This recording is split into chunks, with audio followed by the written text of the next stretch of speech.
তারা দেখিয়ে দিয়েছে একটি অন্যায়, একটি অবিচারের বিরুদ্ধে কিভাবে রুখতে হয়। একটা সাধারণ একটা নিরস্ত্র আন্দোলনকে রণক্ষেত্রে পরিণত করেছিলেন। যত এইচএসসি পরীক্ষার্থী আছে তাদের সবাইকে আগামী কার্যদিবস রবিবারের ভিতরে মুক্তি চায়। বাংলাদেশের অবস্থা এখনও কিন্তু খারাপ দর্শক, তার জ্বলন্ত প্রমাণ দেখুন। প্রেস এখানে পুলিশ যেমন হেলমেট পরে গায়ে বুলেট প্রুফ নিয়ে তারা রাস্তায় ময়দানে নেমেছে, ঠিক তেমনি এখানে সাংবাদিকরাও পুলিশের মতন হেলমেট পরে গায়ে বুলেট প্রুফ জ্যাকেট নিয়ে তারা কিন্তু সাংবাদিকতা করছে জীবন হাতে নিয়ে।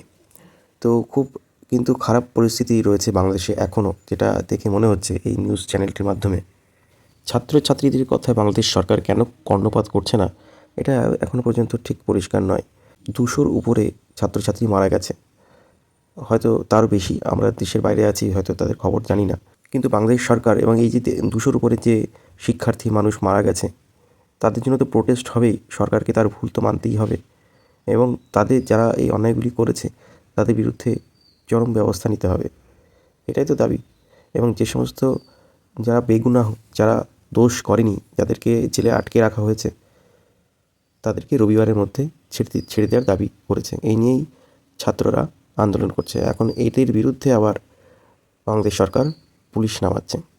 আমি এর আগে একটি ভিডিওতে বলেছিলাম যে বাংলাদেশকে এখন শিক্ষার্থীদের সাথে শান্তিপূর্ণভাবে আন্দোলন হ্যান্ডেল করতে হবে, শিক্ষার্থীদের সঙ্গে নমনীয়ভাবে ওদের সাথে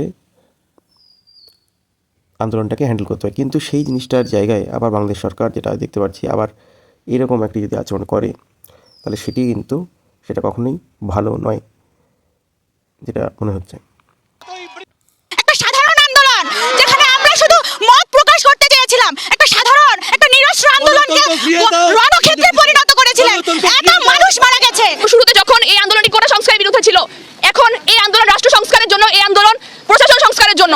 যে বাচ্চারা মারা গেল, আমি একজন মা, দিন শেষে আমি একজন মা, আমার বুকটা হাহাকার করে যে কিভাবে এই বাচ্চাগুলোকে কিভাবে নৃশংসভাবে মারতে পারলো। আমাদের কচি কচি সন্তান, যারা এই দেশের ভবিষ্যৎ, যারা এই দেশকে পরিচালনা করবে, সেখানে তারা হাত দিয়েছে। কতবার দুঃসাহসী কাজটা তারা করতে পারে। তারা দেখিয়ে দিয়েছে একটি অন্যায়, একটি অবিচারের বিরুদ্ধে কিভাবে রুখতে হয়।